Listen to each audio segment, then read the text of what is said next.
Hello all and welcome back again to GS prelims revision series. इस session में ये हमारा लास्ट सेशन है पॉलिटी का एंड इस सेशन में हम लोग कुछ मिसलिनियस टॉपिक्स के बारे में बात करेंगे। मिसलिनियस टॉपिक का मतलब हम लोग प्राइमरली जो डिस्कस करेंगे इम्पॉर्टेंट जजमेंट को लेकर के। ये जो इम्पॉर्टेंट जजमेंट है आपके पूरी बुक में हेयर एंड देयर तमाम जगहों पर लिखी हुई है और कुछ करंट अफेयर्स में भी न्यूज़ रही है, केसेस रहे हैं, तो वो भी इम्पॉर्टेंट है आपके prelims as well as mains के लिए, दोनों ही चीज़ों के लिए। दिस इज़ प्रीमियर और अगर किसी को कोई डाउट होगा तो आप लोग कमेंट बॉक्स में कमेंट कर देंगे and I will try to answer them all. बाकी फटाफट डिस्कस करते हैं। तो सबसे पहला जो टॉपिक है हमारा वो है प्रकाश सिंह केस।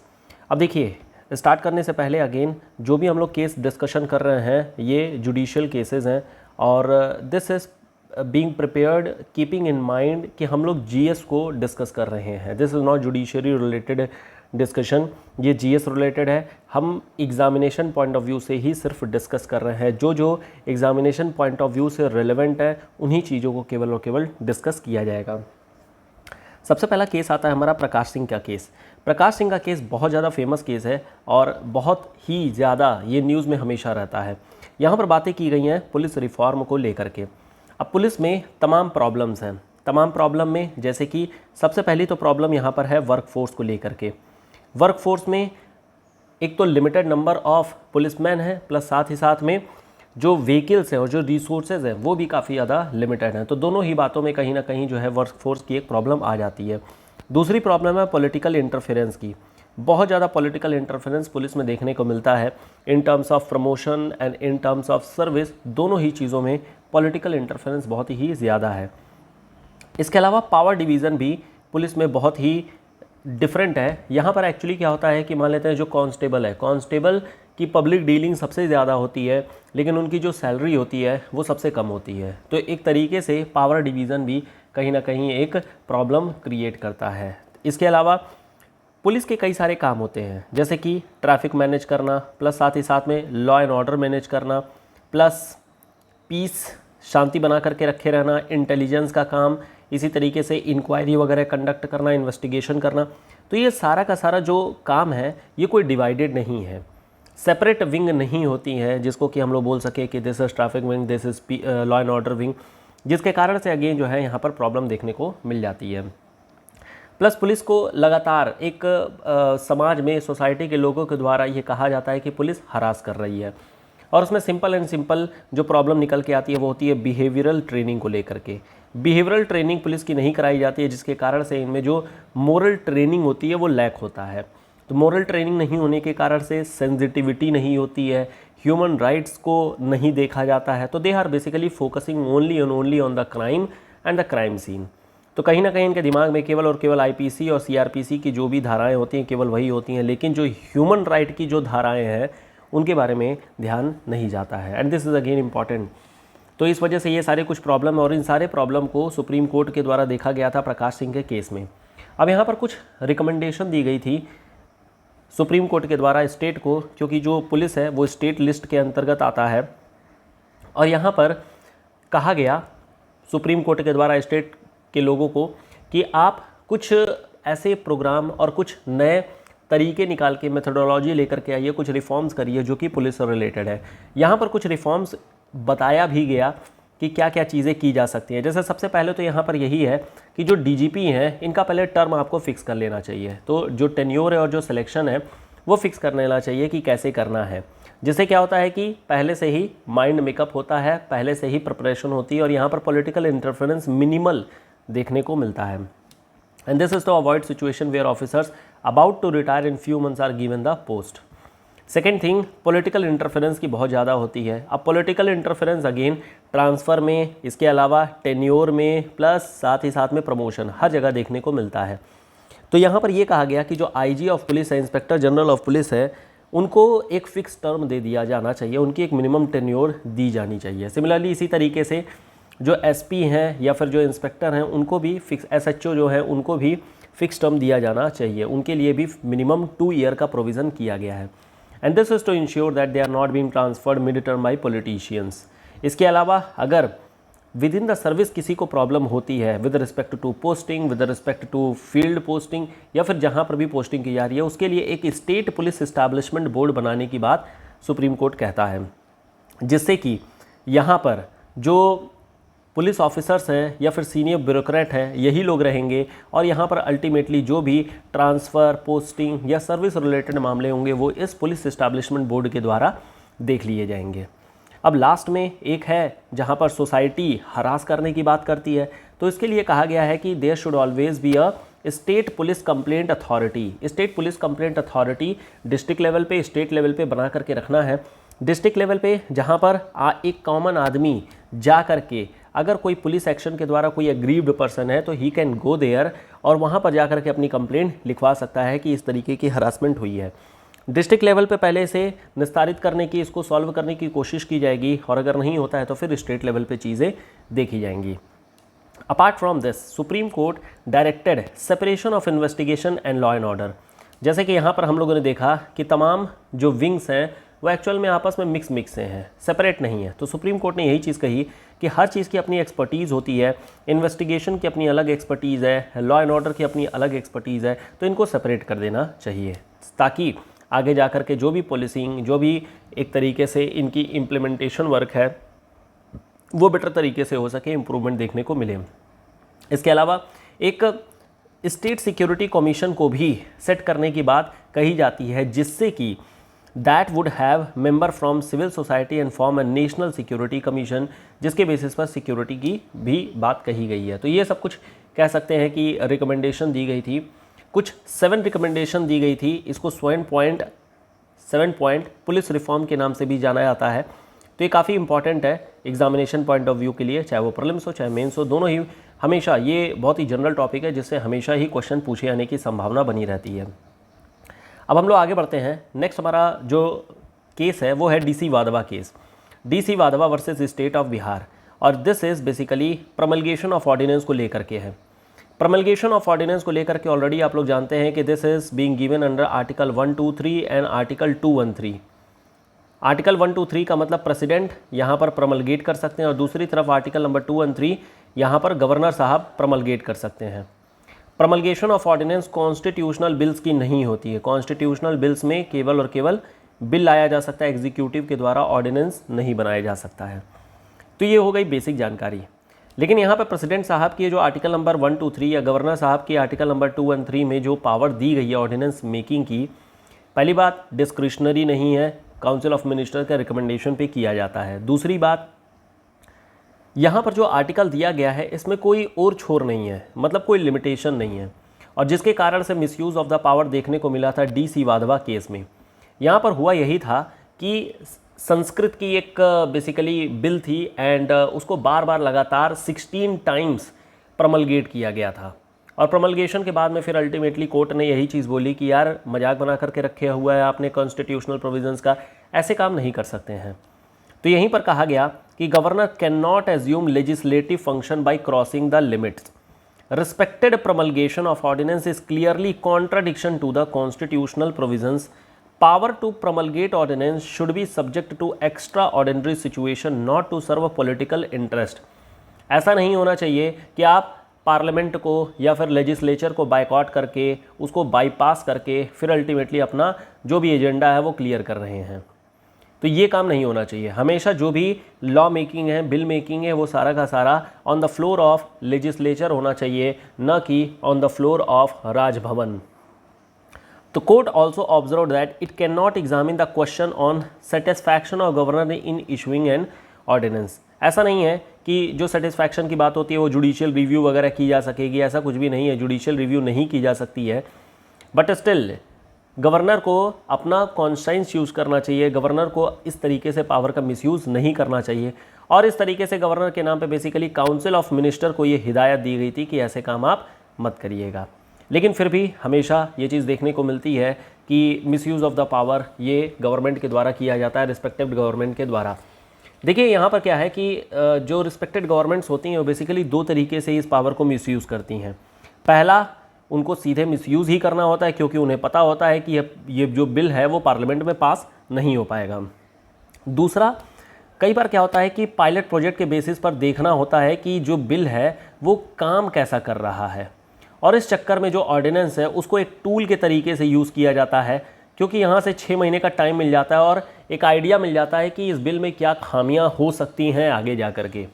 तो ऑर्डिनेंस के बेसिस पर इसको प्रमलगेट करा दिया जाता है और 6 महीने तक देख लिया जाता है पायलट प्रोजेक्ट के बेसिस पर कि ये बिल, ये जो एक्ट है वो किस तरीके से काम कर रहा है, या इसका क्या स्कोप हो सकता है, क्या इसके पॉजिटिव पॉइंट हो सकते हैं, क्या निगेटिव पॉइंट हो सकते हैं।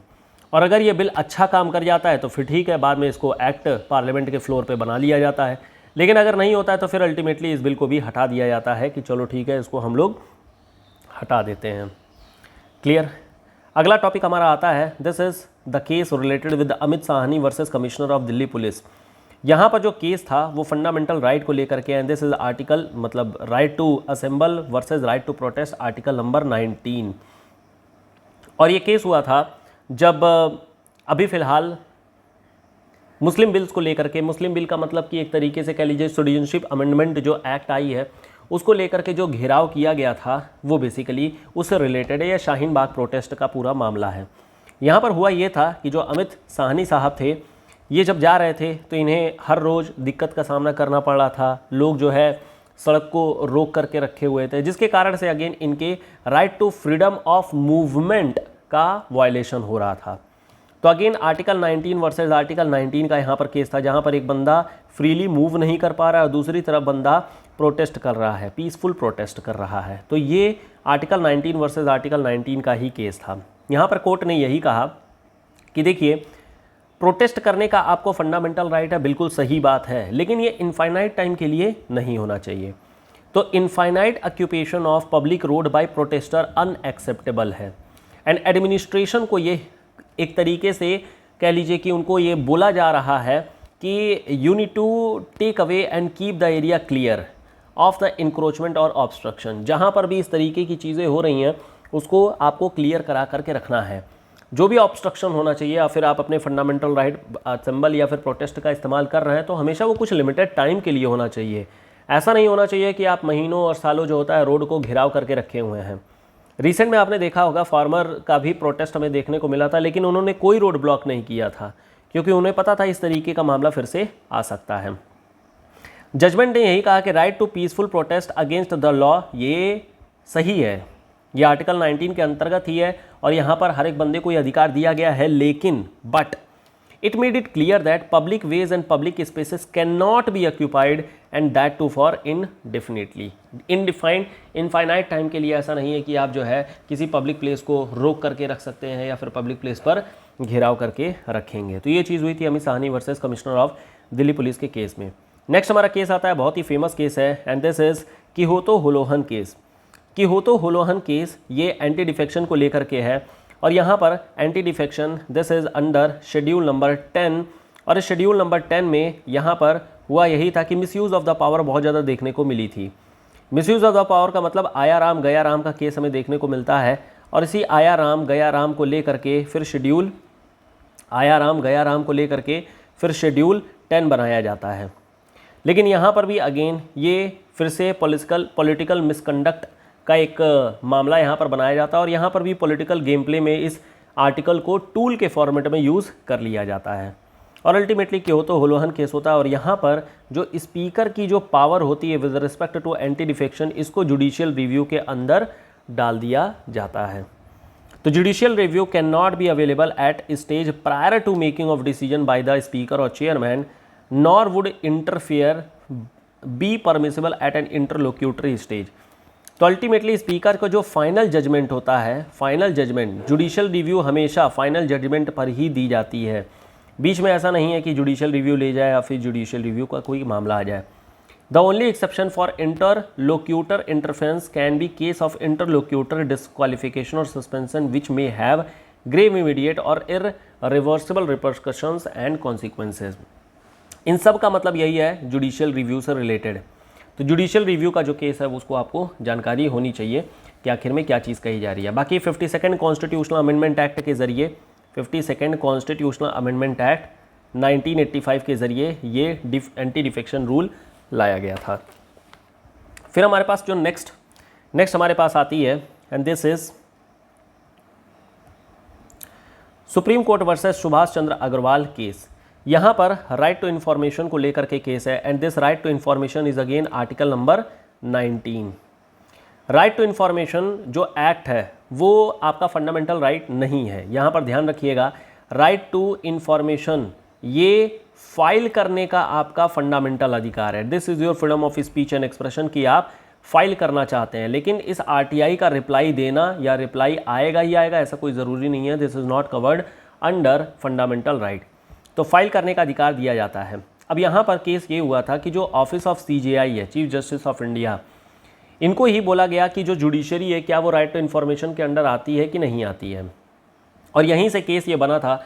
फिर अल्टीमेटली जजमेंट यही आया कि जो सीजेआई का ऑफिस होता है ये पब्लिक अथॉरिटी के एम्बिट में आता है। This is a public authority, क्यों? क्योंकि इनका एडमिनिस्ट्रेटिव काम भी होता है।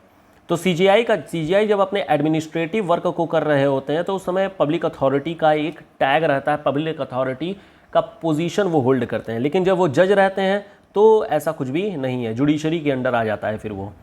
और जब तक वो एडमिनिस्ट्रेटिव वर्क कर रहे हैं तब तक वो आरटीआई के एम्बिट में आ रहे हैं, ऐसा सीजेआई ने बोला। लेकिन ये डिसाइड कौन करेगा? इस पूरे प्रोसेस को डिसाइड करने वाला रहेगा मास्टर ऑफ रोस्टर। अब मास्टर ऑफ रोस्टर का मतलब खुद सीजेआई विल डिसाइड कि कौन से बातों को आरटीआई के एम्बिट में रखना होगा और कौन सी बातों को आरटीआई के एम्बिट में नहीं रखना होगा।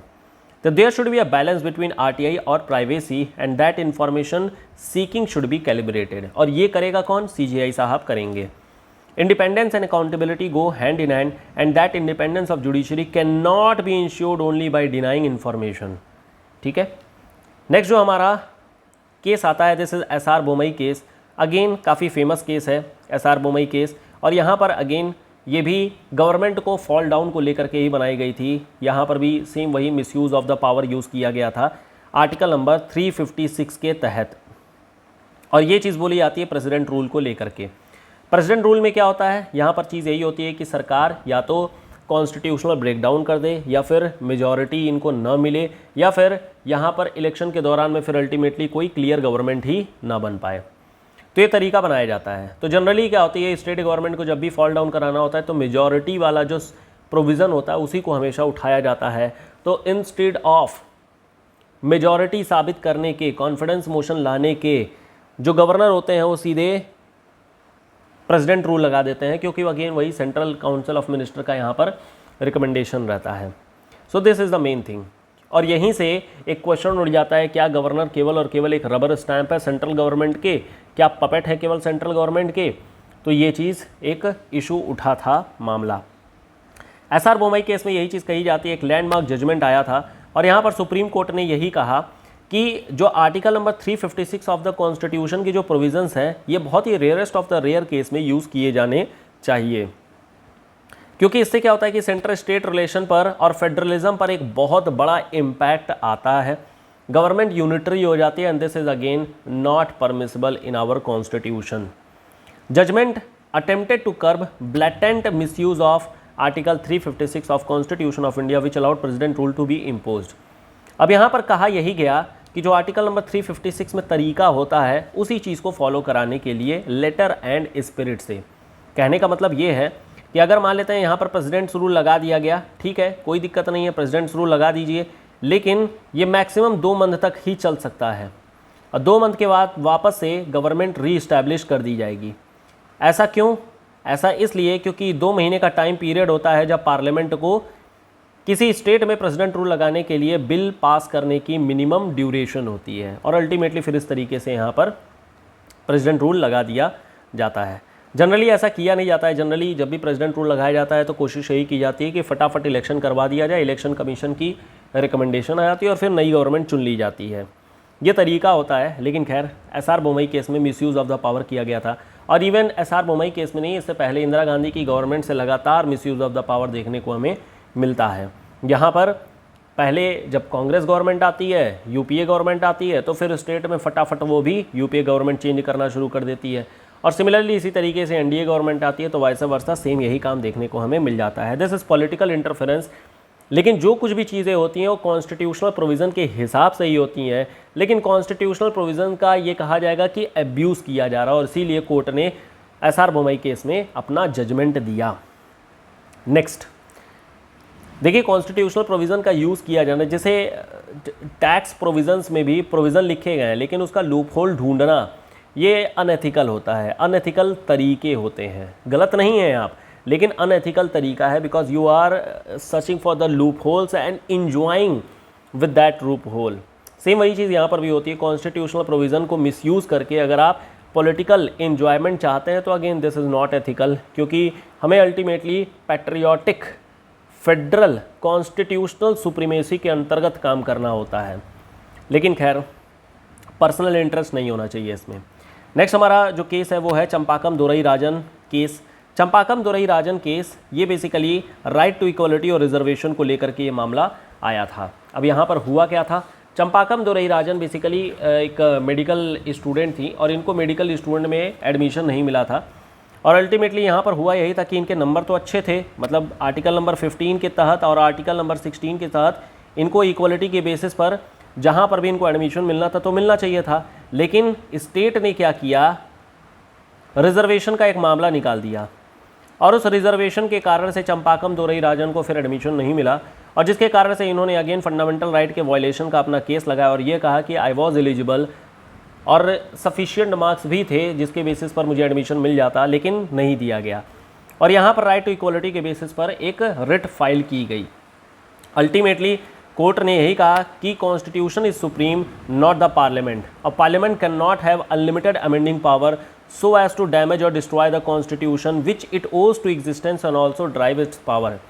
फिर अल्टीमेटली स्टेट ने क्या किया, जब यहाँ पर स्टेट हार गया तो स्टेट ने क्या किया, जब भी स्टेट देखिए हारता है तो स्टेट के पास में एक तरीका होता है, वो है पार्लियामेंट्री प्रोसेस।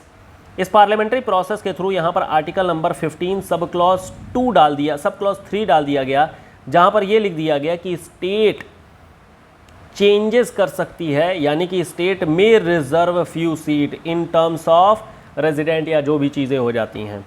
तो यहाँ पर रिजर्वेशन का केस एक्चुअल में कॉन्स्टिट्यूशनल प्रोविज़न के बेसिस पर ला दिया गया कि स्टेट अब कोई भी एक्शन ले सकता था।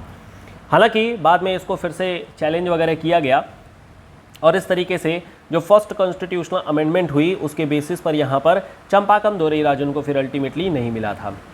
बाद में फिर शंकरी प्रसाद केस होती है, यहीं पर लिख देता हूँ मैं, हालांकि इसको हम लोग सेपरेटली भी डिस्कस कर सकते हैं, लेकिन फिर अल्टीमेटली शंकरी प्रसाद केस होती है। और इस शंकरी प्रसाद केस में ये पॉइंट आता है कि क्या हम फंडामेंटल राइट, जो कि आर्टिकल नंबर 15 फंडामेंटल राइट है, क्या हम फंडामेंटल राइट को अमेंड कर सकते हैं, क्या आर्टिकल नंबर 368 यहाँ पर वैलिड होगा। तो कोर्ट ने बोला कि आर्टिकल 368 कहीं पर भी यूज़ किया जा सकता है, this is constitutional principle. Even article number 368 का यूज़ करके आर्टिकल नंबर 368 को भी अमेंड किया जा सकता है। ये चीज़ शंकरी प्रसाद केस में बताई गई थी, और यही कहा गया कि जो फंडामेंटल राइट को अमेंड किया गया है ये वैलिड है, इसमें कोई प्रॉब्लम नहीं है। हालांकि इसे वापस से चैलेंज किया गया था गोलकनाथ केस में, और गोलकनाथ केस में फिर यही कहा गया कि फंडामेंटल राइट, यहाँ पर लिख देता हूँ मैं, गोलकनाथ केस में फिर ये मामला आया कि ऐसा है कि फंडामेंटल राइट को आप एब्रिज नहीं कर सकते हैं इन द नेम ऑफ डीपीएसपी के नाम पे फंडामेंटल राइट को आप अमेंड नहीं कर सकते हैं। Fundamental right can not be amended. लेकिन बाद में हालांकि इसको फिर से चैलेंज कर दिया गया। केशवानंद भारती केस होती है, और केशवानंद भारती केस में कहा जाता है कि देखिए ऐसा है, कुछ भी बदला जा सकता है, एनीथिंग कैन बी अमेंडेड, कुछ भी अमेंड किया जा सकता है यूजिंग आर्टिकल नंबर 368, लेकिन कॉन्स्टिट्यूशन का जो बेसिक स्ट्रक्चर है, जो प्रिंसिपल है, जो उसकी आत्मा है, जो सोल है, उसे नहीं बदला जा सकता है। एंड इवन आर्टिकल 368 ये खुद भी बेसिक स्ट्रक्चर का ही पार्ट है, this is part of basic structure. Clear हो गया। तो ये पूरा प्रोसेस था, और अल्टीमेटली मिनर्वा मिल केस होता है, और इस मिनर्वा मिल केस में फिर से यही जजमेंट दिया जाता है कि there is not conflict between fundamental right and DPSP and both are complement to each other. अगर हम किसी एक को प्रायोरिटी एक दूसरे के ऊपर में देते हैं तो this will disturb the harmony of constitution. तो हमें मिनर्वा मिल केस में यही कहा गया कि एनीथिंग कैन बी अमेंडेड, बस ये चीज़ होती है कि हार्मनी बना करके रखनी होती है, चीज़ों को मेंटेन करके रखना होता है। नेक्स्ट हमारा जो केस है, this is Indira Sahni case, बहुत ही फेमस केस है। मंडल कमीशन के बाद ये अल्टीमेटली आया था, रिजर्वेशन को लेकर के मामला था, और रिजर्वेशन में भी ओबीसी रिजर्वेशन को लेकर के मामला था। यहाँ पर कहा यही गया इंदिरा साहनी केस में कि जो रिजर्वेशन की जा रही है 27% जो ओबीसी रिजर्वेशन की गई, और इसी तरीके से जो 15% रिजर्वेशन और 7.5% रिजर्वेशन, मतलब कुल मिलाकर के 49.5% रिजर्वेशन हो गई थी SC ST OBC इन सबको मिला जुला करके। और बची हुई जो 50% सीट है they are not reserved, they are unreserved category. General बोल दिया जाता है बट एक्चुअल में this is not reserved, unreserved category में ये आता है। यहाँ पर इसी इंदिरा साहनी केस में कोर्ट ने ही कहा कि रिजर्वेशन का जो कोटा दिया गया है कोई प्रॉब्लम नहीं है, this is again constitutionally valid, कोई प्रॉब्लम नहीं है, लेकिन प्रमोशन में नहीं दिया जाना चाहिए। SC ST के जो प्रमोशन है उसमें रिजर्वेशन नहीं दिया जाना चाहिए। लेकिन अगेन ये तो पॉलिटिकल मुद्दा हो गया, SC ST का मुद्दा पॉलिटिकल मुद्दा बनेगा ही बनेगा। तो पॉलिटिकल मुद्दा होने के कारण से ultimately 77 not 71 77 constitutional amendment act के ज़रिए जो SC ST का प्रमोशन है उस प्रमोशन में भी रिजर्वेशन किया गया। तो बेसिकली रिजर्वेशन की क्या मामले हो गई, एक तो आपको एंट्री पर रिजर्वेशन दी जा रही है, प्लस साथ ही साथ में प्रमोशन पर भी रिजर्वेशन दी जा रही है। हालांकि जो प्रमोशन वाली रिजर्वेशन है ये समय समय पर जो है डिबेट एंड डिस्कशन हुआ, कई बार कोर्ट में भी पहुंचा, लेकिन अभी भी अगर देखें क्या वैलिडिटी क्या है तो yes this is valid, promotion में भी रिजर्वेशन दिया जाता है। क्लियर। नेक्स्ट हमारा जो केस आता है this is related with right to education, और ये आता है मोहिनी जैन केस में। मोहिनी जैन केस में इनको एडमिशन लेना था, मतलब इनके बच्चे के लिए एडमिशन लेना था, लेकिन यहाँ पर जो कर्नाटका की गवर्नमेंट थी उसने अपना एक नया लॉ निकाल दिया था, और जिसके बेसिस पर यहाँ पर बहुत सारे मतलब कि जो चार्ज था वो बहुत ज़्यादा हो गया था, फीस जो है बहुत ज़्यादा हो गई थी। और इस कारण से अगेन यहाँ पर इन्होंने मोहिनी जैन ने फंडामेंटल राइट का सहारा लिया और ये कहा कि आर्टिकल नंबर 21 में राइट टू लाइफ और पर्सनल लिबर्टी आती है, और यहाँ पर लाइफ तभी अच्छी हो पाएगी जब आपको बेटर एजुकेशन दी जाएगी, और इस कारण से राइट टू एजुकेशन होना चाहिए। This is fundamental right of a child. Court ने यही कहा। Court held that private institution taking as agent of state have a duty to ensure equal access to and non-discrimination the delivery of higher education। और इस तरीके से यहाँ पर right to education को एक अलग से फंडामेंटल राइट के तौर पर यहीं पर रिकॉग्नाइज किया गया, और ultimately article number 21A introduce किया गया 86 कॉन्स्टिट्यूशनल अमेंडमेंट एक्ट के ज़रिए, दिस इज 2002। और यहाँ से फंडामेंटल राइट को अमेंड किया गया, DPSP को अमेंड किया गया, और फंडामेंटल ड्यूटी को भी अमेंड किया गया। तो 3 अमेंडमेंट्स किए गए थे अल्टीमेटली मोहिनी जैन केस के बाद में। तो ध्यान रखिएगा अल्टीमेटली यहाँ पर Mohini Jain case this is related with right to education. और इस राइट टू एजुकेशन के बाद अल्टीमेटली गवर्नमेंट ने 2009 में एक राइट टू एजुकेशन एक्ट भी लेकर के आया, जिसके थ्रू EWS कोटा वगैरह भी फिर अल्टीमेटली यहाँ से दिया गया था। तो इसके बारे में ऑलरेडी आप लोग जानते हैं, इसमें कुछ ज़्यादा डिस्कशन करने की बात नहीं है। नेक्स्ट जो हमारा केस आता है this is Joseph shine versus union of India, और ये केस है एडल्ट्री से related. This is related with section 497 of IPC। Section 497, section 497 में यहाँ पर एडल्ट्री की बात कही गई है, और इनफैक्ट रिलेशनशिप एक मैरिड वुमेन और मैरिड मैन के बीच में बताया गया है कि क्या चीज़ होती है। और ultimately this was again violation of article number 14। Equality principle नहीं दिया गया है, मेल बायस्ड ये आर्टिकल था, मेल बायस्ड ये धारा थी, सेक्शन थी, जिसको कि अल्टीमेटली सुप्रीम कोर्ट ने हटा दिया। सुप्रीम कोर्ट ने रिसेंटली एक वर्डिक्ट हुई जहां पर प्री इंडिपेंडेंस पोजीशन की जो एडल्ट्री लॉ हुआ करती थी सेक्शन 497 IPC में, इसको फिर स्क्रैप कर दिया है, हटा दिया है। कोर्ट ने कहा this is termed the law arbitrary and against the constitutional idea of life, liberty and freedom. The judgement comes to a petition filed by man from Kerala Joseph Shine, जो कि हमारे लिए इंपॉर्टेंट नहीं है, you can just skip this. लेकिन यहाँ पर case ये आता है कि चलो ठीक है एडल्ट्री तो हटा दिया गया, लेकिन क्या इसके लिए ये मतलब जो मेल है और जो फीमेल है क्या दोनों ही फ्री हो गए? क्या इन दोनों का ये एक्स्ट्रा मैरिटल अफेयर हो सकता है क्या? ऐसा नहीं है।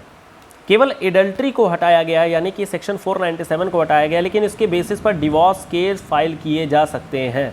तो डिवोर्स केसेस फाइल किए जा सकते हैं, ये प्रोविज़न किया गया था। कोर्ट ने इस चीज़ को बहुत ही क्लियरली बताया कि ये केस किया जा सकता है।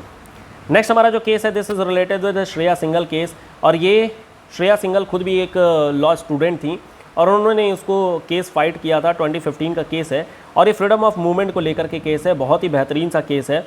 प्राइवेसी और इंफॉर्मेशन टेक्नोलॉजी जो एक्ट है, इन सब चीज़ों को लेकर के इस एक्ट में बहुत ही बड़ा बेंचमार्क एक जजमेंट यहाँ पर दिया गया था सुप्रीम कोर्ट के द्वारा। पहले केस को देख लेते हैं।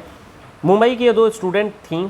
मुंबई के दोनों स्टूडेंट ने बाल ठाकरे साहब के डेथ के बाद में जब बंद किया गया था तो उन्होंने एक अपनी आवाज़ उठाई थी कि मतलब इस तरीके से मिसयूज़ ऑफ द पावर किया जा रहा है। एक कोई राजनेता मर जा रहा है तो उसके लिए अगर आप पूरे स्टेट को बंद कर देंगे then it will be violation of the fundamental right of normal common people. और इस चीज़ के लिए लॉ एंड ऑर्डर का नाम दे करके पुलिस ने इन दोनों लड़कियों को गिरफ्तार कर लिया। गिरफ्तार करने के बाद में इनका केस फिर फाइट किया गया और फाइट करने पे अच्छा किया क्या गया था, फेसबुक पर लड़कियों ने पोस्ट लिख दिया था और जो भी बताया अभी वही सारा पोस्ट लिख दिया गया था कि इस तरीके से फंडामेंटल राइट का वायलेशन होता है। तो कोर्ट ने मतलब कि पुलिस ने इस फेसबुक पोस्ट को इनकम टैक्स एक्ट 2000 के अंतर्गत जो IT एक्ट सेक्शन 66A है, जहां पर लॉ एंड ऑर्डर की सिचुएशन को देखते हुए जो भी इस तरीके के पोस्ट वगैरह किए गए उनको गिरफ्तार किया जा सकता है, ये प्रोविज़न कहता है। और इसी प्रोविज़न के बेसिस पर बहुत ज़्यादा मिसयूज़ पहले से ही होते थे, जिसके कारण से यहाँ पर जो है केस बना। और केस बनने में यही चीज़ सुप्रीम कोर्ट ने कहा, supreme court sought the centre's response to plea alleging that despite the strike down of draconian 66A of IT act in 2015, the apex court police in various states were still involving FIR to clamp down freedom of speech and expression। तो यहाँ पर यही चीज़ कही जाती है कि IT act section 66A को फिर इनवैलिड कर दिया गया था। तो फिर किया क्या जा सकता है? क्या अब ये फ्री हो गया, कोई भी बंदा इस तरीके से एक्ट कर सकता है? ऐसा नहीं है। सेक्शन 66A को हटाया गया है।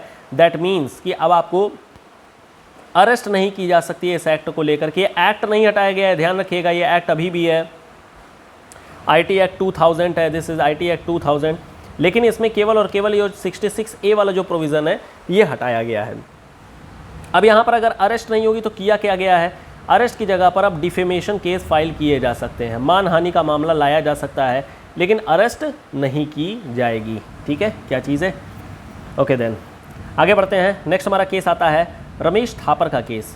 Ramesh Thapar case, this is for the freedom of press. उतना ज़्यादा इंपॉर्टेंट नहीं है बट फिर भी आर्टिकल नंबर 19 के बारे में है तो इसको भी हम लोग डिस्कस कर लेते हैं।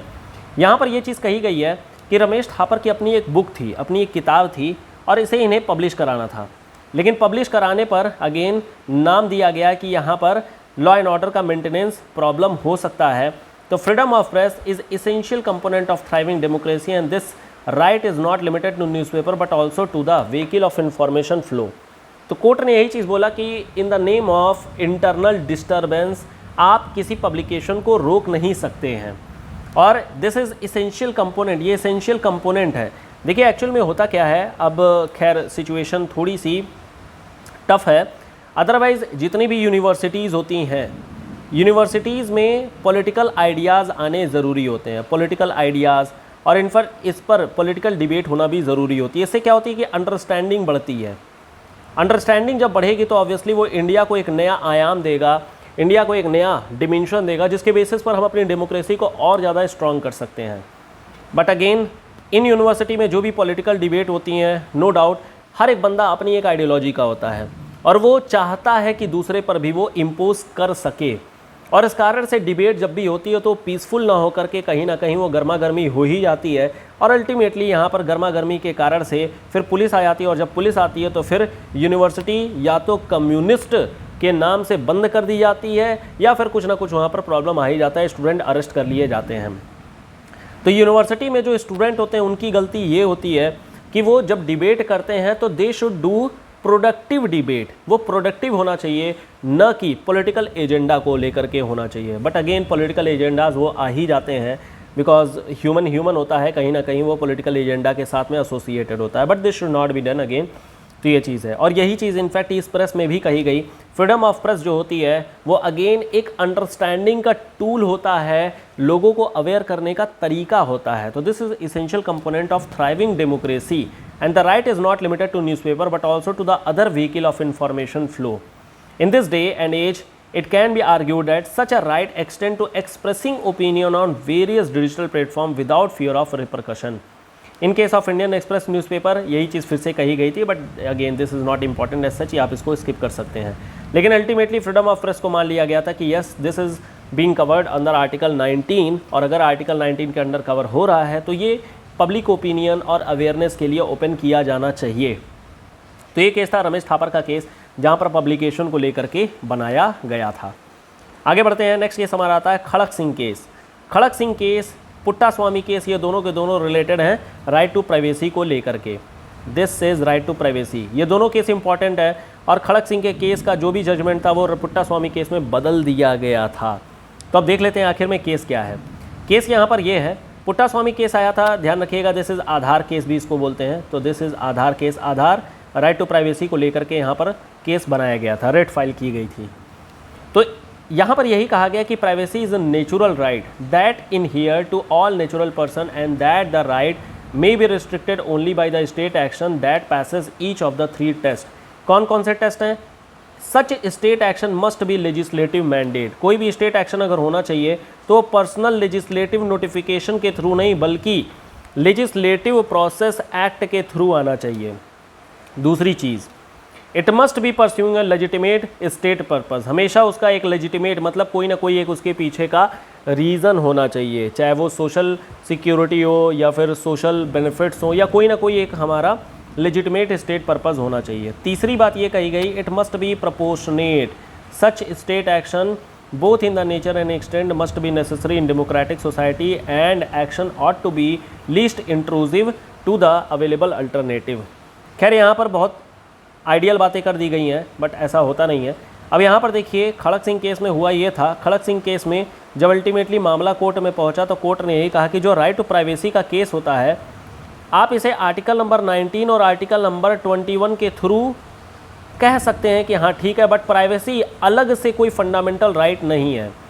फंडामेंटल राइट हम प्राइवेसी को नहीं बोल सकते हैं। लेकिन वही पुट्टा स्वामी केस जब आता है तो पुट्टा स्वामी केस में बोला जाता है कि नहीं, प्राइवेसी एक बंदे की पर्सनल अफेयर है और प्राइवेसी को इंश्योर करना बहुत ज़रूरी है for his life and personal liberty. और इसी चीज़ के लिए अल्टीमेटली प्राइवेसी को आर्टिकल नंबर 21 में ऐड किया गया कि हाँ अब ये चीज़ होगी। लेकिन प्राइवेसी में कौन कौन सी चीज़ें प्राइवेट रहेंगी, क्या क्या होगा, ये कोर्ट ने बोला कि हम टाइम टू टाइम जैसे बेसिक स्ट्रक्चर में बताते रहते हैं वैसे ही प्राइवेसी में भी बताते रहेंगे। अगला केस आता है हमारा MC मेहता केस। ये एनवायरमेंटल लॉ को लेकर के बनाया गया है, उतना इंपॉर्टेंट नहीं है बट स्टिल आप ये ध्यान रखिएगा, कल को जैसे एसए वगैरह में काफ़ी ज़्यादा एनवायरमेंट को लेकर के एसए बन रहे हैं, प्लस जो आपका GS पेपर 3 है वहाँ पर भी यूज़ किया जा सकता है MC मेहता का केस। यहाँ पर यही चीज़ कही गई थी MC मेहता के केस में कि जो इंडस्ट्रीज़ या जो कुछ भी कह लीजिए कि जितने भी इंडस्ट्रीज़ या हजारस इंडस्ट्रीज़ या भी जो लोग हैं किसी पॉपुलेटेड एरिया में अगर ऑपरेट कर रहे हैं तो क्या उनकी एक जिम्मेदारी, एक लायबिलिटी बनती है for the amount of compensation in terms of environmental law. तो यहाँ पर कोर्ट ने यही चीज़ कहा कि they found strict liability principle inadequate to protect citizens right and replaced it with the absolute liability principle. यही चीज़ कही गई कि अगर कोई इंडस्ट्री किसी एरिया में रह रही है और अगर वहाँ पर पोल्यूशन फैला रही है then obviously this company need to pay compensation, compensate करना पड़ेगा यहाँ के लोगों के लिए। अब जैसे फॉर एग्जांपल अगर बात करते हैं, जैसे वाइजैग में अभी आंध्र प्रदेश में LG कंपनी में एक ब्लास्ट हुआ था। तो LG कंपनी एक इंडस्ट्री है और यहाँ पर पॉलीमर का ये काम करती थी, LG केम इस कंपनी का नाम है।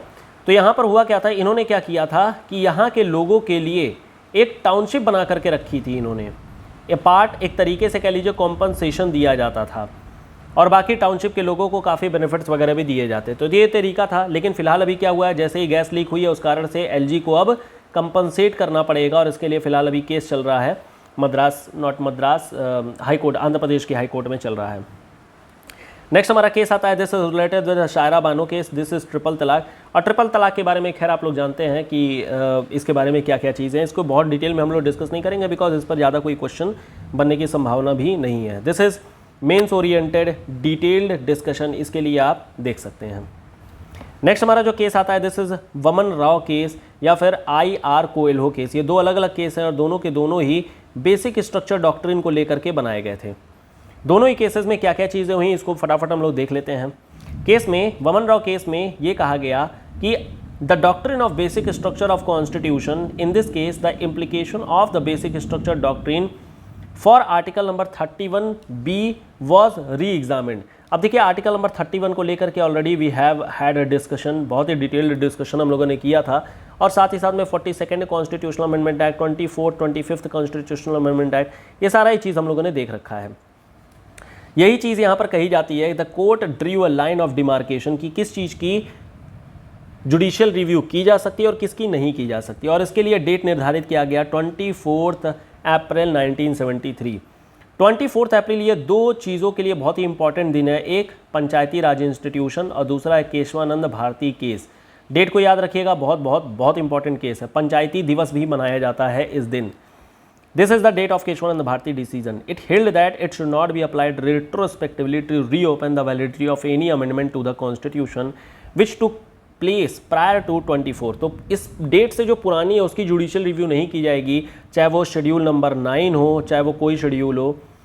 लेकिन इस डेट के बाद में 24 अप्रैल के बाद में, अगर 24 अप्रैल 1973 के बाद में अगर कोई नया केस या कोई रिलेटेड लैंड रिलेटेड कोई भी बातें कही जाती हैं, शेड्यूल 9 रिलेटेड कोई भी बातें कही जाती हैं, तो फिर बिल्कुल ये जुडिशियल रिव्यू के अंडर आएगा ही आएगा। ध्यान रखिएगा, this is related with schedule 9 land E state related matter. Next हमारा केस आता है शाफीन जहां केस, या फिर हादिया केस भी इसको बोलते हैं। हादिया केस में यही हुआ था कि जो हादिया बेसिकली महिला थी, शी वॉज हिंदू, लेकिन मुस्लिम मैन के साथ में इनकी शादी हो गई थी, और शादी के बाद में फिर जो हादी मतलब कि महिला थी, वुमेन थी, इनको फिर इनका जो है रिलीजियस कन्वर्जन करा दिया गया था। और रिलीजियस कन्वर्जन कराने के बाद में फिर अल्टीमेटली जो सोसाइटी है, इनके जो पिताजी थे, वो इस पर इशू रेज कर दिया और ये कहे कि दोनों गलत तरीके से शादी हुई है और ऑल दैट, यहाँ पर मामले हो गए थे। अल्टीमेटली यहाँ पर रेट दाखिल की गई थी फोर्सफुल कन्वर्जन को लेकर के, और अल्टीमेटली यहाँ पर कोर्ट ने देखा, कोर्ट ने फिर हादिया से पूछा क्या मतलब आपका फोर्सफुल कन्वर्जन कराया गया है, तो उन्होंने बोला नहीं, हमारी यह पर्सनल लाइफ है, यह हमारा आर्टिकल नंबर 21 है प्लस आर्टिकल नंबर 25 है, हम अपने मन मर्जी से कोई भी रिलीजन चूज़ कर सकते हैं, प्रोफेस कर सकते हैं, प्रोपेगेट कर सकते हैं, प्रैक्टिस कर सकते हैं, लेकिन बाकी सोसाइटी वाले फोर्स कर रहे हैं। हाई कोर्ट ने कहा मामला सारा बेकार है, कोई मामला नहीं इस पर बनता है, तुरंत के तुरंत रिट को कैंसिल कर दिया गया था। लेकिन फिर उसके बाद से नई रिट लाई गई और ये कहा गया कि हादिया को अब देश के बाहर भेजने की तैयारी की जा रही है, और ये मामला हाई कोर्ट ने फिर संज्ञान में लिया और अल्टीमेटली ये कहा कि बाहर अगर जाना होगा तो कोर्ट को बता करके ही जाना होगा। तो इसमें जजमेंट क्या आई थी, interfaith marriage and personal liberty. According to the Supreme Court, the Constitution protects ability of each individual to pursue a way of life or faith to which he or she may seek to adhere. Therefore, right to marry a person of one's choice is integral to Article number 21। और इसी कारण से 2017 में या 2018 में ये 2020 में एक क्वेश्चन भी प्रीलिम्स में एग्जामिनेशन में पूछा गया था, सेम यही लाइन ही पूछी गई थी, right to marry a person of one's choice किससे रिलेटेड है, तो this is related with article number 21। Further बाद में सुप्रीम कोर्ट ने केस पुट्टास्वामी केस में यही चीज़ कही कि right to choice of a family life ये पर्सनल अफेयर है, प्राइवेट अफेयर है, और ये फंडामेंटल राइट आर्टिकल नंबर 21 के ही अंतर्गत आता है। ठीक है, नेक्स्ट हमारा केस आता है, this is related with Sabarimala temple case, और यहाँ पर भी right to equality article number 14, article number 17 untouchability को लेकर के केस बनाया गया था। यहाँ पर वुमेन की एंट्री बार्ड है, वुमेन की एंट्री नहीं की जाती, और वुमेन की एंट्री न देने के पीछे ग्राउंड ये दिया जाता है जो केरला का हिंदू टेम्पल बिल है, और इसी बिल में ये चीज़ कही गई है, इनफैक्ट ये कहा गया है कि जो भी फीमेल, जो भी वुमेन है जो प्यूबर्टी धारण कर चुकी हैं, अब उसके बाद उनको मंदिर में टेम्पल एंट्री नहीं होगी, because they are not pure, वो प्योर नहीं है, और इस वजह से ऐसी चीज़ कह दी गई कि इनको एंट्री नहीं दी जाएगी। हालांकि बाद में कोर्ट ने कहा this is devolution can not subject to gender discrimination, और ये कहीं ना कहीं आर्टिकल नंबर 14 और आर्टिकल नंबर 17 दोनों का ही वायलेशन, अनटचेबिलिटी का भी वायलेशन कहा गया। यहाँ पर constitutional validity of rule 3 sub clause B of Kerala Hindu place of public worship authorisation of entry rule में यही चीज़ कहा गया, ये रिस्ट्रिक्ट करता है entry of women into Sabarimala temple as being ultra vires, ये चीज़ जो है अल्ट्रा वायर है, और Kerala Hindu place of worship authorisation which state that place of public worship are to be open to all section and classes of Hindu होना चाहिए। ठीक है, तो ये चीज़ सबरीमाला टेम्पल के बारे में है। हालांकि इसको लेकर के पॉलिटिक्स बहुत ज़्यादा है, तो पॉलिटिक्स जहाँ पर भी आ जाती है वहाँ पर हमारा उतना इंपॉर्टेंट रोल नहीं होता, उतना ज़्यादा नहीं देखना होता। बट हाँ, इसके पीछे की जो भी कॉन्स्टिट्यूशनल प्रोविजंस है उसके बारे में ध्यान रखिएगा। यहाँ पर article number 25 versus article number 14 and 17 इसको लेकर के केस बना था। फिर हमारा जो नेक्स्ट केस आता है, this is related with the Golaknath case. Golaknath case के बारे में ऑलरेडी हम लोग डिस्कशन कर चुके हैं। तो ये 1st and 17th amendment act को लेकर के, वैलिडिटी को लेकर के बताया गया था, और यहाँ पर आर्टिकल नंबर 13 का जो स्कोप है उसको क्वेश्चन किया गया था। सुप्रीम कोर्ट ने यही चीज़ कही कि article number 368 dealt only with the procedure for amendment. ऐसा नहीं है कि आर्टिकल 368 में ये चीज़ बताई गई है कि अमेंडमेंट करने का तरीका क्या है। इसका मतलब ये नहीं है कि आप अमेंडमेंट करते फिरेंगे, तरीका बताया गया है। तो it is dealt with the procedure for amendment and amendment to the constitution is made as part of normal legislative process, therefore law for the purpose article number 13, मतलब कि जुडिशियल रिव्यू इसीलिए बनाई गई है ताकि आप जो है फटाफट प्रोसेसेस वगैरह, मतलब कि फटाफट जो ये तमाम अमेंडमेंट्स वगैरह करते आते हैं इसको रोका जा सके, इसको रिव्यू किया जा सके। तो आर्टिकल नंबर 368 में यही चीज़ कही जाती है कि दिस इज़, जो यहाँ पर है प्रोसीजर दिया गया है, और यहीं पर इनफैक्ट ये कहा गया कि जो फंडामेंटल राइट में फटाफट जो ये अमेंडमेंट्स वगैरह की जा रही हैं, they are not valid. Fundamental right को अमेंड नहीं किया जा सकता है। शंकरी प्रसाद केस को यहाँ पर बदल दिया गया था। फिर हमारे पास नेक्स्ट आती है article this case, Maneka Gandhi case. Maneka Gandhi case में राइट टू मूव अब्रॉड का केस है। This is related with article number 21, क्योंकि अब्रॉड जाना है। Article number 19 with in India के बारे में बात करता है। तो यहाँ पर राइट टू मूव अब्रॉड, अब यहाँ पर क्या है, पासपोर्ट एक्ट का मामला है। This is related with passport. Maneka Gandhi एक जर्नलिस्ट थी। कोर्ट ने यही चीज़ कही कि right to travel and go outside country is included in right to personal liberty, article number 21। Court ruled that mere existence of an enabling law was not enough to restrain personal liberty। किसी एक law के नाम पर केवल और केवल रखना, रोकना, पर्सनल लिबर्टी को वायलेट करना, this is not against you can say कि वैलिड।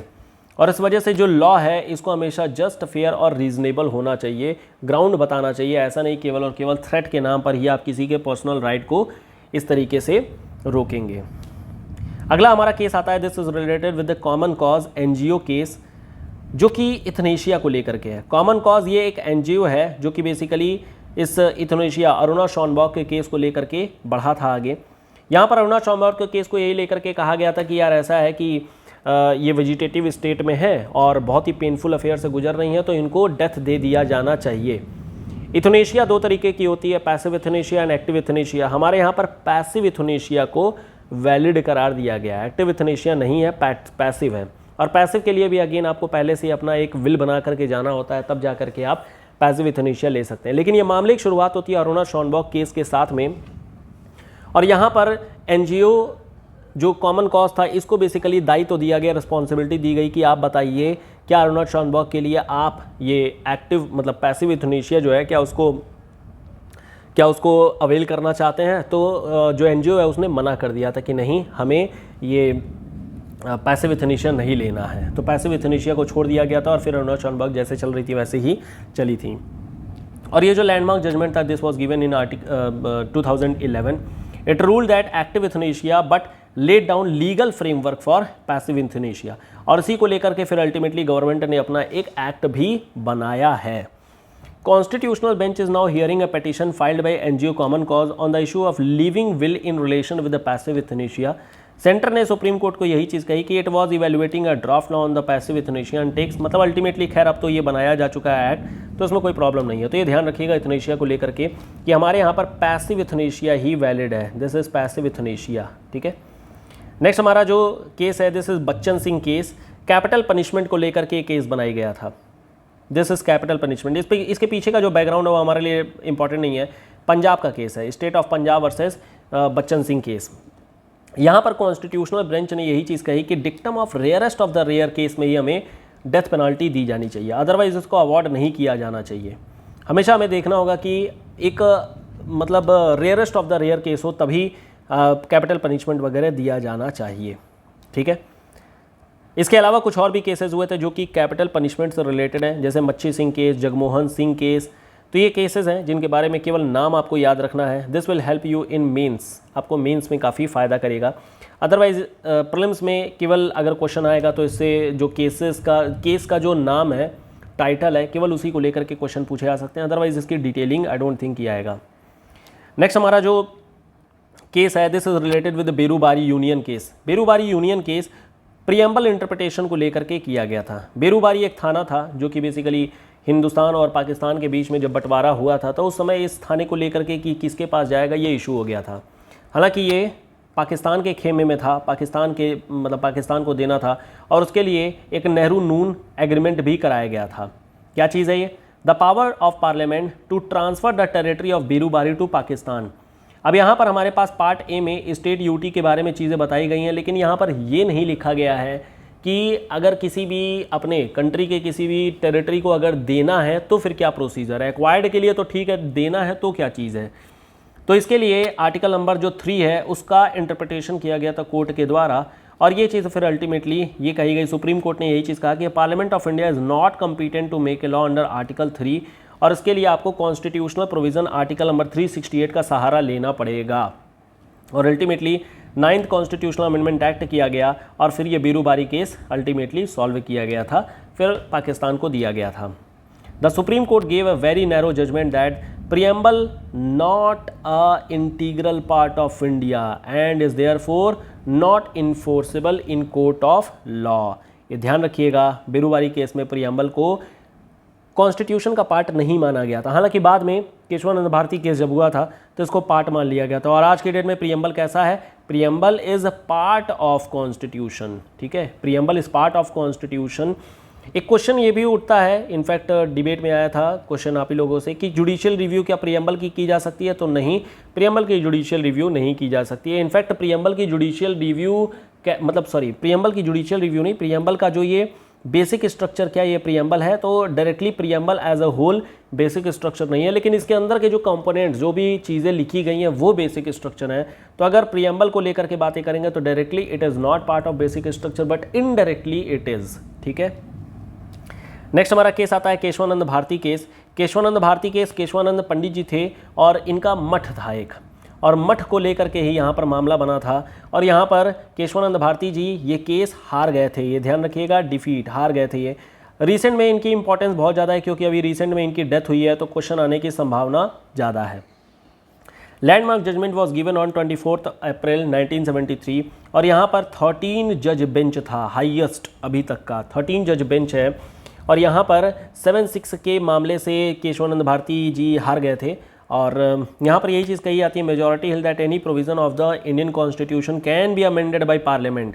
लैंड को लेकर के मामला था, मठ को लेकर के मामला था, कुछ 1000 एकड़ की ज़मीन का मामला था। तो खैर उसमें जाने की ज़रूरत नहीं है, अगेन हम लोग जीएस देख रहे हैं, नॉट जुडिशरी। तो in order to fulfill its socio-economic obligation that were guaranteed to the citizen as given in the preamble, provided that such amendment did not change the constitution's basic structure। Basic structure को change नहीं किया जाना चाहिए, बाकी उसके बाद से parliament कुछ भी कोई भी लॉ बनाते रहे, कोई भी अमेंडमेंट करते रहे, कोई दिक्कत नहीं है। Socio economic obligation, welfare state, इसको पूरा करते रहने पे कोई दिक्कत नहीं होगी, ये काम कर सकते हैं। हालांकि जो माइनॉरिटी वोट थे, मतलब कि 6 लोग थे, उनका क्या कहना था? इनका कहना था कि in this dissenting opinion were very of giving the parliament unlimited amending power. ये लोग कहते थे कि ऐसा अमेंडमेंट, ऐसा अनलिमिटेड पावर हमें नहीं देना चाहिए, दिस में लीड टू सम रिपरकशन, ये प्रॉब्लम आ सकती है आगे जा कर के। ठीक है, फिर उसके बाद एक और केस है, this is related with LIC of India case. Again ये प्रियम्बल को ही इंटरप्रेट करते हुए था। सुप्रीम कोर्ट ने फिर से केशवानंद भारती केस के बाद फिर से LIC केस में यही चीज़ कहा कि preamble is integral part of the constitution but it is not directly enforceable in court of justice. इसको लेकर के आप कोर्ट में नहीं आ सकते हैं कि वायलेशन हो गया है, क्या चीज़ हो गया, लेकिन प्रियम्बल को पार्ट ऑफ कॉन्स्टिट्यूशन ही माना जाएगा। नेक्स्ट हमारा जो केस था सेडिशन केस है। सेडिशन केस हालांकि डायरेक्टली ऐसा कोई केस नहीं है, बट हाँ Kedarnath case versus state of Bihar को, मनेका गांधी केस हो गया या फिर रमेश थापर केस हो गया, इन तीनों ही चीज़ों में सेडिशन केस को लेकर के ही डिस्कशन किया गया था। UAPA को लेकर के एक तरीके से कह सकते हैं कि डिस्कशन किया गया था। तो ये कुछ इंपॉर्टेंट केस डिटेल्स थी जो कि हमारे एग्जामिनेशन पॉइंट ऑफ व्यू के लिए, GS पॉइंट ऑफ व्यू के लिए इंपॉर्टेंट है। अब ये प्रॉब्लम्स में भी आपको सीधे स्ट्रेट फॉरवर्ड क्वेश्चन पूछे जा सकते हैं केस को लेकर के कि कौन सा केस किससे रिलेटेड है। और दूसरा मेंस ओरिएंटेड तो खैर हमेशा ही यूज़ किया जा सकता है।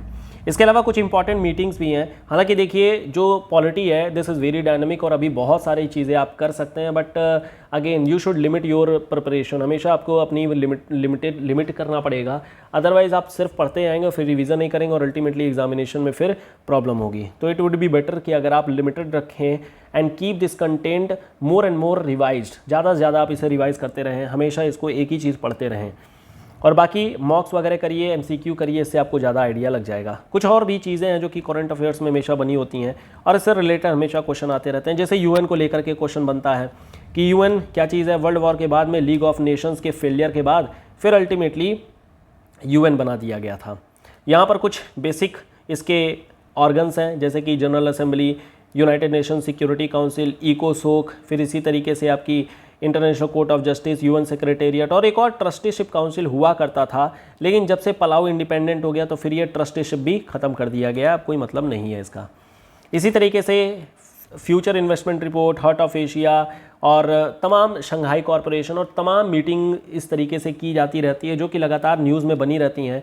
तो आप हमेशा न्यूज़, करंट अफेयर्स इनके टच में रहिए, इन सारी चीज़ों को देखते रहिए और जो आपकी पॉलिटिकल प्रोविजंस हैं, कॉन्स्टिट्यूशनल प्रोविजंस हैं, पॉलिटी की जो नॉलेज है, हमेशा उस ग्रुपिंग के साथ में अटैच करके देखिए, फिलॉसफी उसके पीछे की देखिए और उसको लिंक करके पढ़ेंगे, then it would be great. बढ़िया भी चीज़ होगी, अंडरस्टैंडिंग भी आपकी बढ़ेगी और साथ ही साथ में आपकी जो राइटिंग स्किल है वो भी काफ़ी अच्छी हो जाएगी। अब देखिए यहाँ पर कुछ क्वेश्चंस पूछे गए हैं एग्जामिनेशन में पास्ट ईयर में। जैसे कि पहला क्वेश्चन था G20 को लेकर के। अब देखिए ये आपको याद करना है कि यहाँ पर कौन कौन से कंट्रीज़ जो हैं वो G20 के मेंबर कंट्रीज़ हैं। दूसरा इसी तरीके से क्वेश्चन पूछा गया था पर्टिकुलरली वल्नरेबल ट्राइबल ग्रुप को लेकर के। I would say this is very very important question और ये कभी भी रिपीट किया जा सकता है, इसलिए इसके बारे में देखते रहिएगा।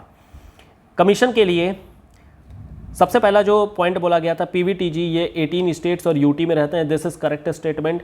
दूसरा है स्टैगनेंट और declining population is one of the criteria, yes बिल्कुल PVTG के लिए ये एक केस है। फिर 95 PVTG अभी तक किए गए हैं, नहीं ऐसा कुछ भी नहीं है, 75 PVTG है, ध्यान रखिएगा।